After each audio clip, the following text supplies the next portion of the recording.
I'm ready to PMQs Unpacked. Tim Shipman is here. Hello.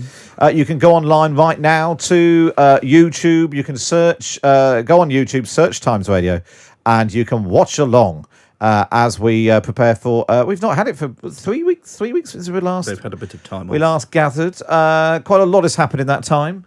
The cost of living crisis, the local election results, Keir Starmer saying he would resign. What do you think will come up today? Well, I'd be surprised if it's not probably a cost of living focus for Labour with inflation rising and hints that the government's looking at the idea of a windfall tax, which Labour has been pushing for some time, a tax on the sort of excess profits of the energy companies. I would have thought Starmer would want to jump all over that. The local election results were a bit of a mixed bag for both sides, and the sleaze stuff is also slightly problematic sometimes to sort of make political capital out of that. So I would have thought the safe terrain and the terrain he's really going to want to hammer for the next 2 years is cost of living. Do you think that given that every time the Prime Minister's asked about this, he seems to set a hair running of once, we will do more, and then in the coming days, and the Treasury had to hose it down. Do you think we might actually get something concrete today? That would be very surprising, to be honest. I mean, I think everybody knows roughly what the state of play is, which is that the government isn't going to do anything on tax until the autumn, but they're looking at other measures they might take in the meantime. But Boris Johnson's old chum, Dominic Cummings, was on Twitter a couple of days ago saying whenever he has sort of a meeting about this stuff, he cannot help blurting out that the sort of the contents of it, and that's what he appeared to do, surprising everybody last time round by saying they would do more. But that's pretty baked in, and if you read the papers this morning, virtually every conceivable thing that you might do has been speculated about, and Rishi Sunak yesterday said nothing is off the table, which I'm afraid gives journalists with nothing better to do the licence to write about pretty well any measure they want. There's a risk in that, though, isn't there, from Rishi Sunak's point of view? Unless he gets on with it and says what he is going to do, when he does get to do what he's going to do, it's going to seem underwhelming, given that so far every possible thing has been floated. Which is what happened with the spring statement. The bloke announced that he was going to cut income tax 2 years down the line. Well, that loses you the impact of cutting it 2 years down the line. And makes people wonder why he couldn't just get on and do it. I mean, my strong suspicion is that he will cut income tax this autumn, which I see as an idea that has developed a following wind this morning. The Treasury is guiding people away, but there's guiding and there's telling don't be so silly. Well, I thought that something I saw someone saying this morning. Treasury sources tell me to guide me away from it, as if they're going to formally announce a tax cut. Yeah, I mean, if they come at you with a cricket bat and batter you around the head, then you take that as a denial. If they guide you away, you take that as them trying to put you to the side until they make the decision. I mean, and frankly, I suspect most of these decisions haven't been made. Boris Johnson and Rishi Sunak have been having a lot of one-on-ones, and there are quite a small number of people who are in those rooms at the same time, and quite a small number of people actually know what's likely to happen, and not all of them are speaking to the national newspapers this morning. You could well wait for the Sunday Times, and we'll try and cut our way through it. Obviously the Times is also very good. Very good. Well, if you are watching along on YouTube, hello to Mark in Brum. Hello from sunny Yorkshire, says someone else. Good afternoon from sunny Brum. Hi from Bangkok, says Ian. Morning from upstate New York, says Candia. And then Toby Illingworth says hello from Lviv, and I thought that can't be right, can it? But I think it might be the Toby Illingworth, who's a local Conservative Party chair, who's been in trying to set people up for refugees looking to come to Ukraine. So maybe that is you, Toby. So hello if you are. You can go online to YouTube and watch along. Right now we go live to the House of Commons. It's PMQs Unpacked. It's question 1 from Keir Starmer. Mr. Speaker, I too send my best wishes to Rangers. It's quite an extraordinary story, actually, over the last few years for that football club. Mr. Speaker, a one-off tax on huge oil and tax profits would raise billions of pounds, cutting energy bills across the country. The Chancellor rightly says there are two camps on this. You're either for it or you're against it. But which camp does the Chancellor put himself in? He says, neither. Well, I'm in favour of it. The question for the Prime Minister is he for it? Is he against it? Or is he sitting on the fence like his Chancellor? Prime Minister. Mr. Speaker, I think I just remind the House that the right honourable gentleman struggled to define what a woman was. When he came, he couldn't make up his mind on that point, Mr. Speaker. Heaven help us. This government is not in principle in favour of higher taxation. Of course not. But what we want to do, we don't want to put. Of course they love it. They love it, Mr. Speaker. They love putting up taxes. All this was dog spot, Labour meow. Labour puts up cats me out. Labour put up taxes. What we want to do is take a sensible approach governed by the impact on investment and jobs, Mr. Speaker. And that is the test of a strong economy. And it's by having a strong economy that we'll be able to look after people as we have done during COVID and as we will do in the aftershocks of COVID. And I'm proud to say, Mr. Speaker, that this week it was revealed that unemployment has come down to the lowest level since 1974. When I was 10 years old, Mr. Speaker. I don't know how old he was, but I was 10 years old. Yes, stop. Well, there's a lot of there already there to unpack, Tim Shipman. Yes. So, Keir Starmer says, are you for or against a windfall tax on oil and gas companies? Boris Johnson says, you don't know what a woman is. Yeah. Well, look, this is what we're going to get a lot of. That's politics. That is politics. You know, that thing cuts through in focus groups, and a lot of people think it's all a bit ridiculous. It's obviously a highly charged subject, the issue of trans rights, and it's one where the Labour Party tie themselves in knots a little bit. So Boris Johnson will keep having fun with that. What I think you did see at the end of that was at least, the nuts and bolts of Boris Johnson's actual argument, which is that Labour will put up your taxes. In principle, we don't want to, brackets, but that we're keeping the door open on this one. But unemployment is the best card that the Tories have got. If you go back to the last time we had sort of stagflation in the 1970s and early 80s, unemployment was absolutely massive. And this time round, it isn't. And that may just mean that this government is able to ride out a pretty sticky situation more easily than those previous governments did, both of which, the 1970s Labour government effectively fell over it, and Margaret Thatcher's government was teetering on the very edge until the Falklands War kind of saved her. So that's what you're really going to hear. Boris Johnson's argument, people are in work, people are in jobs, and a bit of culture wars on the side. A bit of culture wars on the side. That's exactly what someone has just said on the YouTube. Back on the culture wars to avoid answering. He also enjoyed dogs bark, Labour meow, and then cats meow, and then Labour put up taxes. The other thing that caught my ear was right at the beginning where Keir Starmer was hailing the performance of Rangers Football Club. Labour desperately trying to claw their way back in Scotland, and interesting that he bothered to try and get a soundbite in on that as well. As Glenn has pointed out, Keir Starmer begins with his good wishes for Glasgow Rangers, making the rookie mistake of alienating half of Scotland's voters. So it swings and roundabouts, all of that. And Matt says, I can't overstate how much I don't care about the definition of a man or a woman. I suspect that there are probably quite a lot of people in that camp who think there are other more important things to talk about, but other people will take different views. 8722, start mentioning the word Times. If you want to post, let me know what you think. Post comments. Go online to the YouTube channel. We go back. It's question number 2. PMQs. Mr. Speaker, hang on. Last week he said we'll have a look at it. Yesterday he voted against it. Anyone picking up the papers today would think they're for it, and now he says he's against it again. Clear as mud. To be fair, it's not like the rest of his cabinet know what they think either. The same day the Chancellor said it was something he was looking at, the Justice Secretary said it would be disastrous. The Business Secretary called it a bad idea, but also said he'd consider a Spanish-style windfall tax. 1 minute they're ruling it in, the next they're ruling it out. When will he stop the hokey-cokey and just back Labour's plan for a windfall tax to cut household bills? Rishi Sunak on the Mr. front bench Speaker, next to Labour's Boris plans Johnson. are always and everywhere to raise taxes on business, and that's what they did. I remember them campaign. I remember him campaigning in 2019, Mr. Speaker, on the biggest taxes for business that this country has ever seen. That's their instinct. Now, look.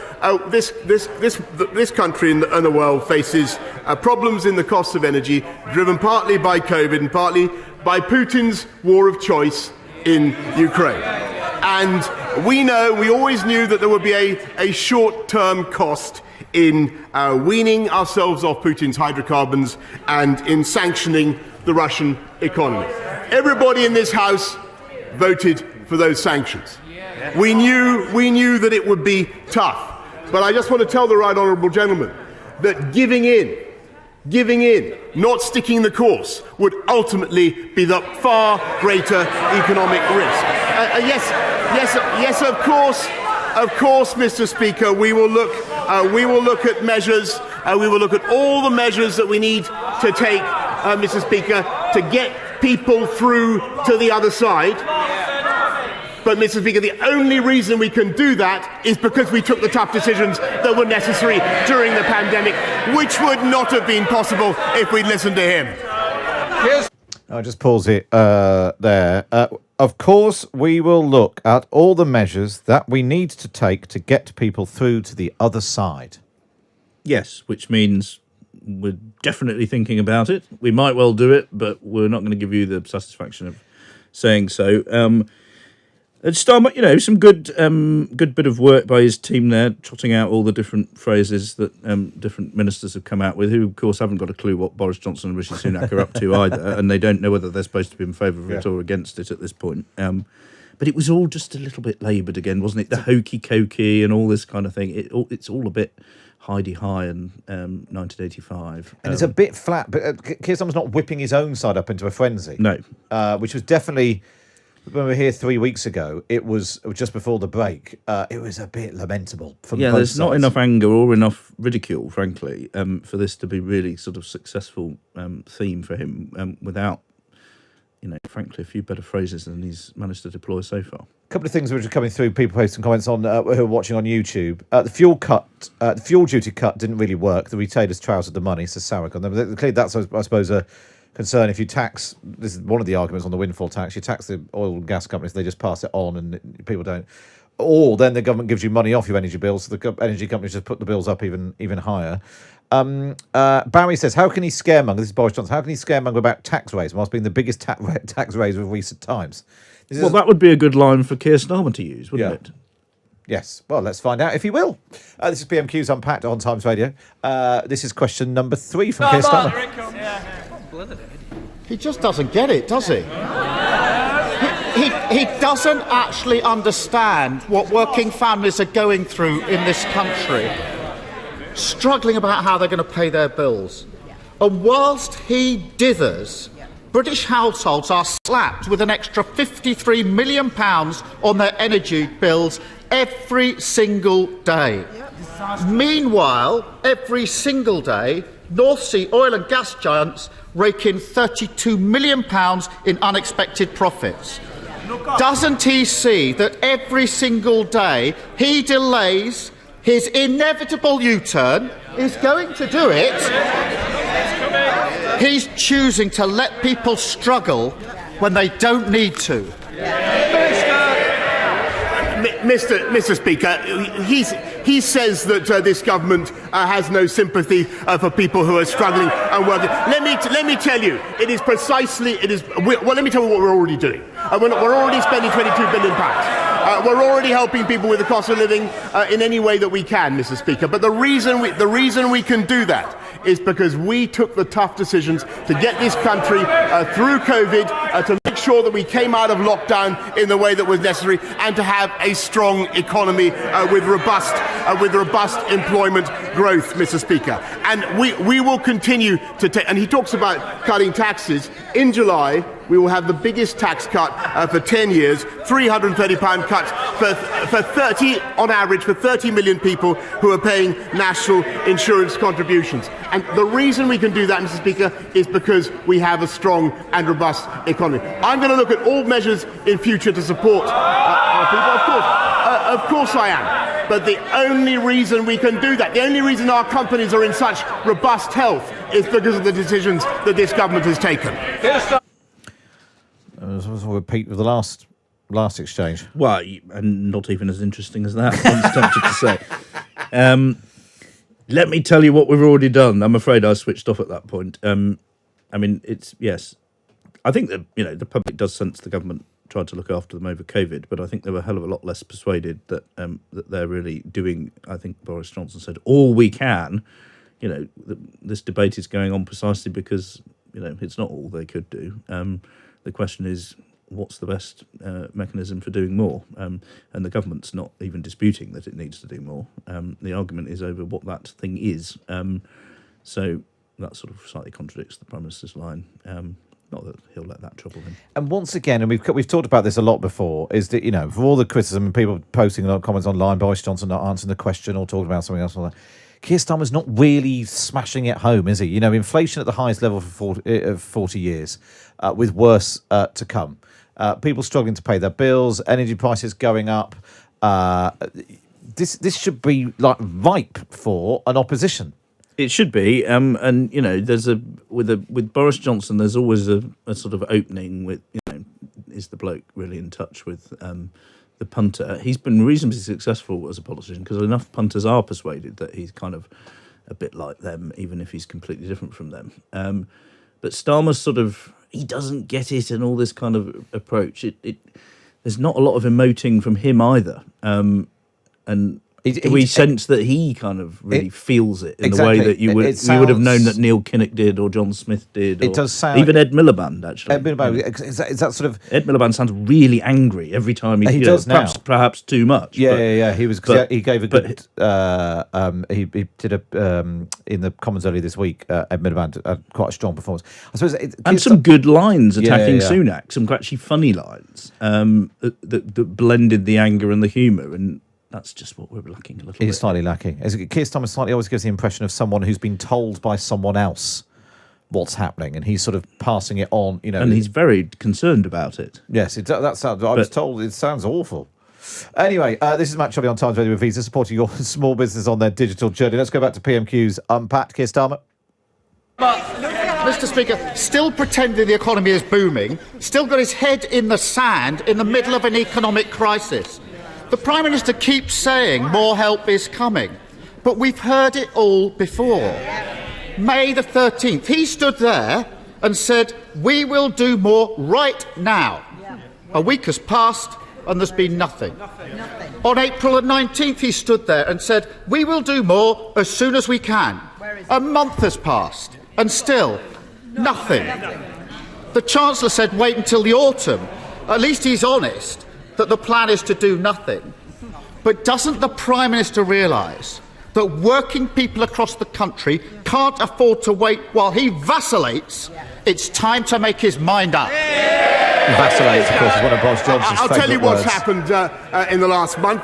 We've got 300,000 more people off welfare and into work on our way to work programme, Mr. Speaker, and it is because we get people into work that those families, those people are £6,000 a year better off. It's by getting people into work that we fix the long-term problems of this economy. His answer, Mr. Speaker, in addition to putting up taxes, his answer is to borrow more. We heard it from the Shadow Chancellor this morning. She says she wants to borrow almost another £30 billion. That's what she says. Now, do you know what that means, Mr. Speaker? It means more pressure on interest rates. It means pressure on mortgages. It means pressure on every family, every man, woman and child in this country, Mr. Speaker.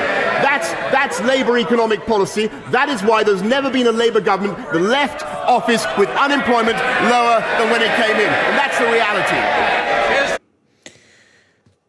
Some people on YouTube, Tim, are saying that was a better question, a better attack from Keir Starmer. Well, I think it was building up to be, and I wanted to hear more of it, personally. I mean, that whole nothing theme. The plan is to do nothing. Nothing. Yeah, and if he'd had 4 or 5 examples of that, and he'd got some a bit more... I mean, there were people behind him beginning to say nothing. Yeah. If he could have built that to a crescendo, that would have been a good TV moment, a good one for putting on Twitter and the social media stuff. Interesting to hear Boris Johnson's response there, talking about borrowing another 30 billion quid and that, putting up interest rates and mortgages. I mean, Boris Johnson's policy throughout this government has been to borrow more rather than, and it's Rishi Sunak who's persuaded him he has to pay for some of these things. That's Labour economic policy. Well, it's also Boris Johnson's economic policy. The interesting thing is that there's this constant tension and debate between the Chancellor and the Prime Minister, which is what's playing out again at the moment in what they do and how they do it. And that's what, people like me are attempting to delve around to find out what's really going on. But yes, it's very interesting to hear him suddenly get religion about government borrowing. The interesting thing, but I take your point about the building up the nothing thing. It still comes across sort of slightly barrist. It feels a bit like someone working through some evidence rather than, like you said, capturing a moment. And in a way, maybe that's reflected in the local election results. That there's the public aren't very impressed with what the government are doing, which is why the Tories had a bad time. But Keir Starmer's just a sort of commentator on all that. He's not capturing the moment. Yeah, I think that's right. And I think, he's performing the role a little bit that the Lib Dems used to perform back before the coalition. You'd get sort of Vince Cable or Ming Campbell going on the telly to effectively provide commentary between the other two wicked parties and sort of strike them, sound like the reasonable person. Now, that's obviously what Starmer's got to do to a degree. But we're at the stage of his leadership where people want to see a bit more passion and a bit more sense of who he is, in addition to looking sort of responsible and sensible and not being Jeremy Corbyn, which is what his initial purpose was.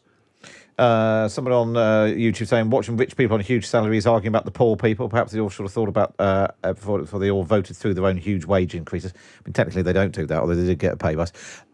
Several people are as well saying they're surprised that Northern Ireland hasn't come up. Is that because Labour doesn't want to talk about Brexit still? Could well be. Yeah, well, we'll see. So the last question now then from Keir Starmer. Mr. Speaker, on the day when inflation went to 9%, the highest for 40 years, I think the watching public, the least they can expect is a Prime Minister who concentrates on the cost of living crisis. Clearly, he just can't make his mind up. So let's have a look at who's for it and who's against it. On one side, the chair of Tesco, the chair of John Lewis, the chair of the Treasury Select Committee, the chair of the Education Select Committee, Lord Hague, Lord Brown, the old CEO of BP, all support a windfall tax. Even the current boss of BP says it wouldn't discourage investment. And on the other side, the member for North East Somerset. When he's not sticking notes on people's desks like some overgrown prefect. Jacob Rees-Mogg he's talking about. Is dead set against it. When is he finally going to get a grip, stand up for the people of Britain and get on the right side of the argument? Mr. Speaker, nothing could be more transparent from this exchange than their lust to raise taxes on business. Mr. Speaker, we don't relish it. We don't want to do it. We don't want to do it. Of course we don't want to do it. We believe in jobs and we believe in investment and we believe in growth. And as it happens, the oil companies concerned are on track to invest about £70 billion into our economy over the next few years. They're already taxed, Mr. Speaker, at a rate of 40%. Mr. Speaker, what we want to see is investment in the long-term energy provision of our country, which they've signally failed to do, by the way, cancelling our nuclear power investment. He talks about the people who are suffering from high energy prices in this country today, Mr. Speaker, have previous Labour governments to blame for that mistake. And of course, we will look at all sensible measures, Mr. Speaker, but we will be driven by considerations of growth, investment and employment. And I just remind you, Mr. Speaker, that unemployment's now hit a record low, or for 50 years, I should say, and employment is now I think 500,000 people more now in paid employment, payroll employment, than there were before the pandemic began. It's like everyone else, my maths isn't quite what it should be. I didn't like to say. That was only question number 5. Now, I think, so in a microcosm, the problem with Keir Starmer's attack, rather than saying, why don't you get on with it and tax the oil and gas companies and cut people's bills, he says, get on the right side of the argument. That's his big flourish. It doesn't mean anything. We would really like you to join conventional wisdom, and it's great wisdom. Yeah, I mean, though you've got sort of Boris Johnson performing pirouettes as well. He says they have a lust to raise taxes. I mean, bold of Boris Johnson to stick lust into any sentence. As someone has pointed out, in the 2019 election, the Tories promised, Boris Johnson even signed it off, we will not raise the rate of income tax, VAT or national insurance. And they have done it. They have. They broke that pledge. But he says Labour have a lust to raise taxes, and then effectively in the same breath admits that they're looking at doing it the same. I mean, the way I read his most recent answer there was that the energy companies are on a pretty short leash. He praised them, said they're sticking 70 billion quid into the economy. I don't know what figure the government have in mind, but they certainly want to see more. And I think what you've effectively got is a message today that unless they pull their finger out and turn that into 100 billion or something similar, they're going to get hit with this thing. But, there's a lot of clips there now with Boris Johnson having a pop at the concept of taxing business because people will be able to portray that as a tax on jobs. So if he does do it, he's now what's actually happening is that they're trying to find a way to get some money off of big companies, which will not be Keir Starmer's windfall tax. I think that's probably correct, yes. But they also want... they're using it as a stick to beat the energy companies who have lucked into a lot of profits. But, given it all fits together, you see, you've got Ukraine going on. We need to be more independent of Russian oil. And they're basically saying, come on, you've got all this extra money. Let's start, pushing it forward. That will help growth because the way out of a stagflating economy is to grow. And if they can, use the threat of a tax to bash these companies into sticking some more money into the economy, which will help jobs and help growth, that's a virtuous circle from their point of view, and that will have performed more good than having stuck the tax on them in the first place. Well, let's see. Having said it was the last question, this now really is the last question from Keir Starmer. So he's on the side of excess profits for oil and gas companies. We're on the side of working people. And there you have it. But he clearly doesn't like me pushing him on this. But the reason I keep coming back to this subject and why it's so frustrating that he hasn't acted is because so many people are living through this nightmare and they feel totally abandoned by their government. This week, I spoke to Phoenix Halliwell. A rare kidney condition means Phoenix has to do dialysis from home 10 p.m. to 7 a.m. for 5 days a week, just so he can take his daughter Rosie to school. His dialysis is life-saving, so he can't turn it off. So even though his wife, who's a midwife in the NHS, works extra shifts, during the winter they had to turn their central heating off, and Phoenix skips meals to make ends meet. But their energy bill has still doubled. Phoenix says he feels like he's being priced out of existence. And it's not just him. Millions of our disabled, elderly and vulnerable neighbours are at the sharp end of this crisis. They simply can't afford to live with dignity. The decisions we make here matter. The cost of indecision is enormous. People across the country need action now. The plans are already there. The Prime Minister, stop the delay. Work with us to put them in place. Do it for households that face bills they can't afford. And do it for Phoenix, who simply can't afford to wait. Mr. Speaker, I'd be grateful if you could send me the details of the sad case, because the NHS does cover the costs of those who are on dialysis, Mr. Speaker. But if you send me, and by the way, of course, they voted against the vital investment in the NHS that this country needs. And I just remind him in the House of the key point. None of this is possible. The investment in the NHS isn't possible. The 22 billion that we've already put in isn't possible. The further investment that we're going to put in isn't possible without the strong economy that this government and this country has delivered.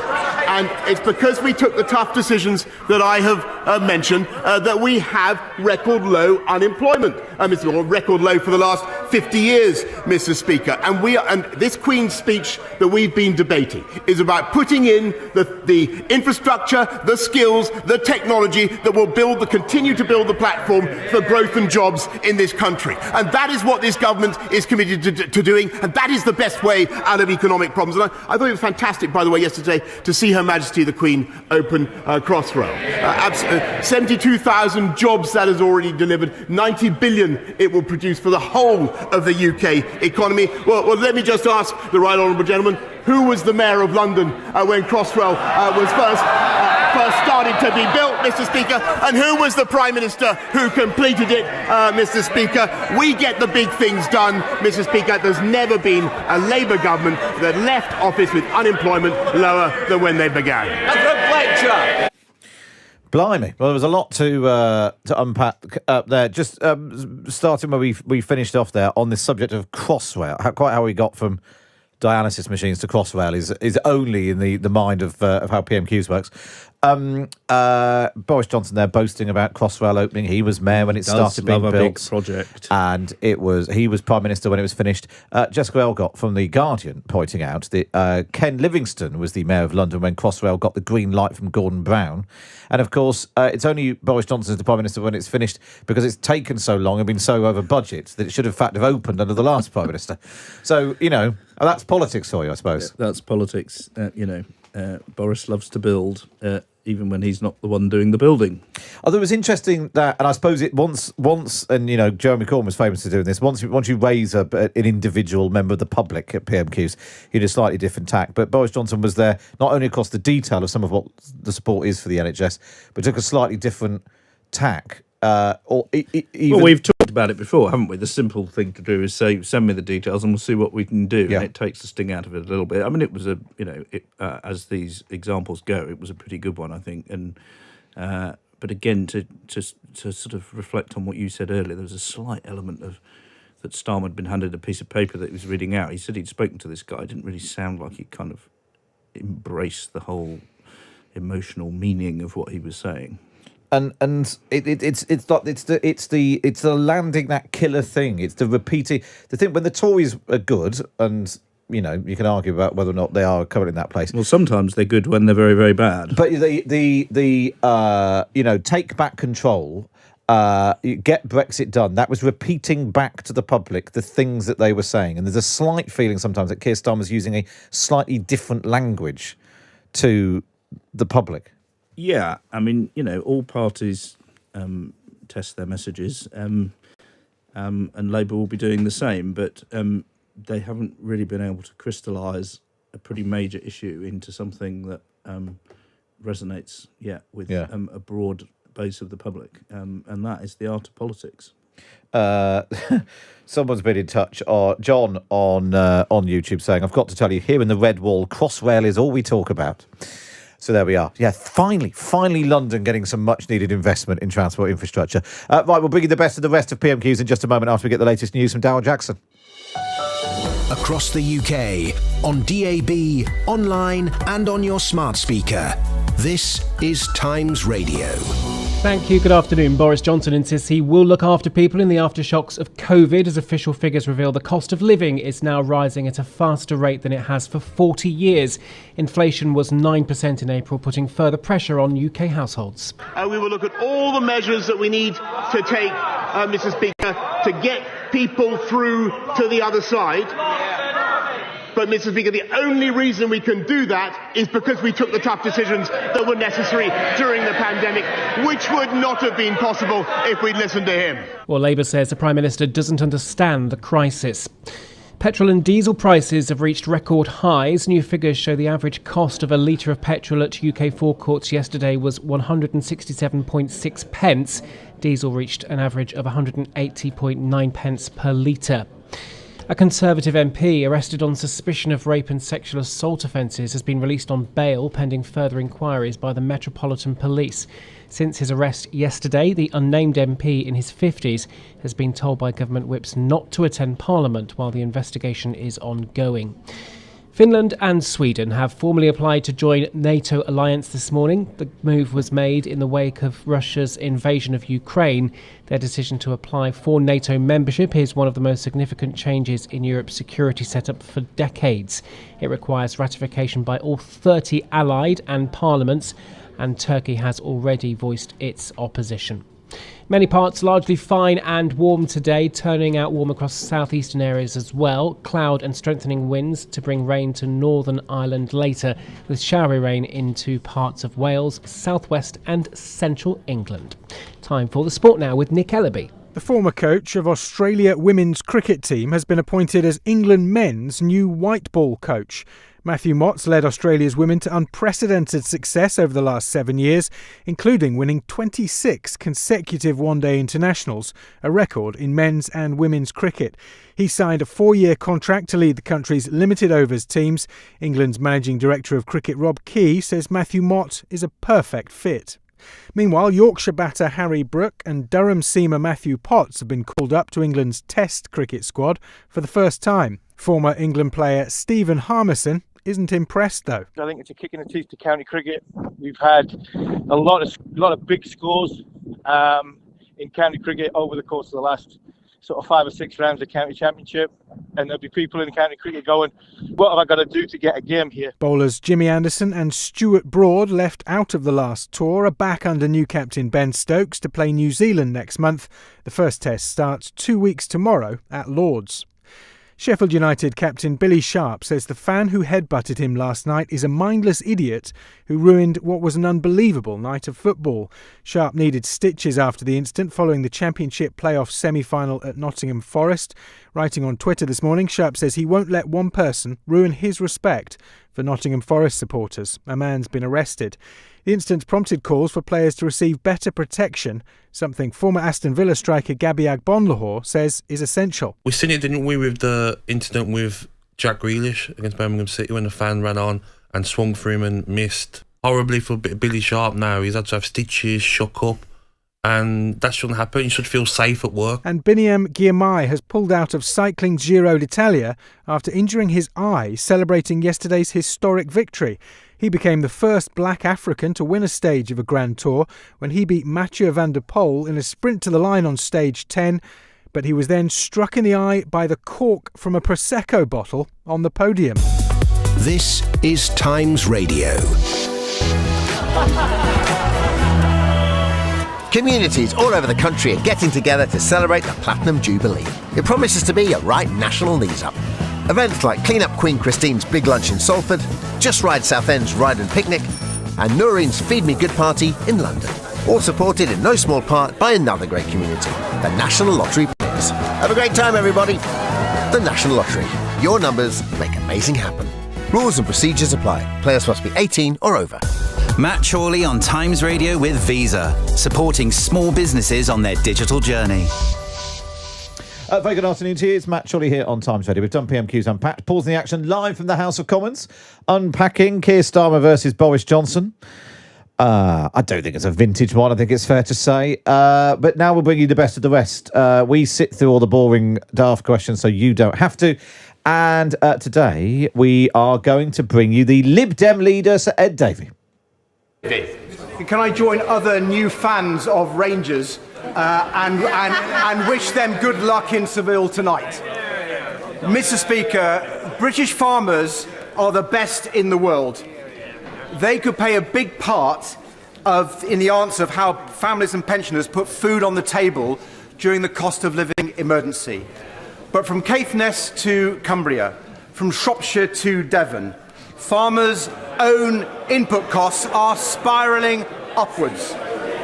Animal feed up 60%, Mr. Speaker. Fertiliser prices more than doubled.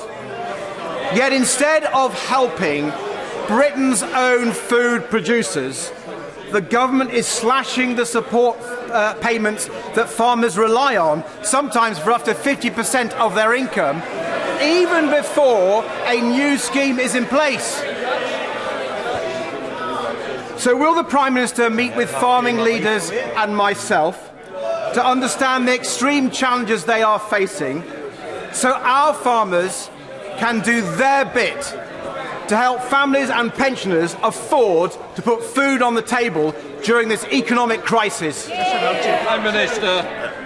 I thank the right honourable gentleman. I can tell him that yes, I do recognise the challenges that farmers are facing with the costs of their inputs in fuel and in fertiliser, and that's why we're working so hard to abate those costs. But what we've also got to do, and not just cutting duty, but everything else that we can do to ensure that we fix the energy crisis. But what we're also doing, Mr. Speaker, is championing UK food and farming, which has fantastic export markets around the world, and now has 70 free trade deals to exploit in a world avid, as he rightly says, for delicious, wholesome, nutritious UK food and drink. And I'd be very happy to organise the relevant meeting with the right honourable gentleman. Julie Marson. Well, Ed Davies said he'd make the most. He doesn't get a question every week, so when he does, he uses plenty of time. I wonder what it was that attracted him to talk about farmers from Caithness to Cumbria, Shropshire to Devon. Would that be where marginal seats happen to lie, and the Lib Dems did quite well They in the did quite well in the local elections. and now regard themselves as the main challenge Exactly. for the Tories? And they took the North Shropshire by-election, and there's one happening in Tiverton and Honiton in Devon. Yeah. And a bit of a dig at Starmer about his newfound support for Glasgow Rangers as well.